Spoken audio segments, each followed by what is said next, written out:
Hi, my name is Steve McQueen and I have dyslexia. My name is Michael and I have dyslexia, dysgraphia, and ADHD. My name is Ethan and I have dyslexia. We've been friends for 6 years and we've actually collaborated on a lot of film projects together. I'm very excited to meet Steve McQueen today. He's who I want to be when I grow up. Steve McQueen, I think, embodies a person with dyslexia who is able to overcome that and pursue his interests despite it.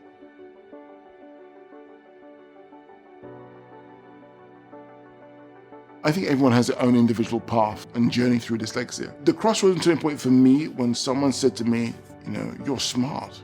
And that person didn't know I had dyslexia. It's just one of those things where you sometimes, I held on for a long time that maybe I wasn't smart. I wasn't sort of bright or intelligent just because of the stigma. I want to talk about how he really dealt with his dyslexia when he was younger and how he works on it in his day-to-day life and how he lives with it. Hi. Hey, Steve. Hi, I'm Michael. Hi, Michael. Pleasure. How are you? Nice to meet you. I'm good, thank you. Ethan, nice to meet you. How are you? Nice jacket. Good, thank you. Good, so we're here to talk about dyslexia. Yeah, reading affects me. Even reading in my head or reading out loud is just difficult for me. I just can't seem to get a hold of the words. I know it's difficult in a way because I remember when I was at school, I remember when I used in my days stand up and read in front of the class and people used to laugh and it was very painful, it was very embarrassing. How did it affect you emotionally? Oh, I always thought it was stupid until I finally they explained to me what dyslexia was.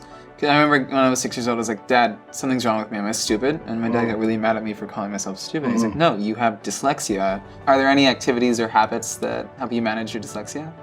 Practice. Well, that's the only thing. Practice, get familiar with words. I think, sometimes a word is unrecognizable. I have to read more. So if I read more, I see a word I don't recognize, because it's all about recognizing, isn't it? You recognize a word and more instantaneously you could say it, add into your vocabulary. What made you want to do filmmaking?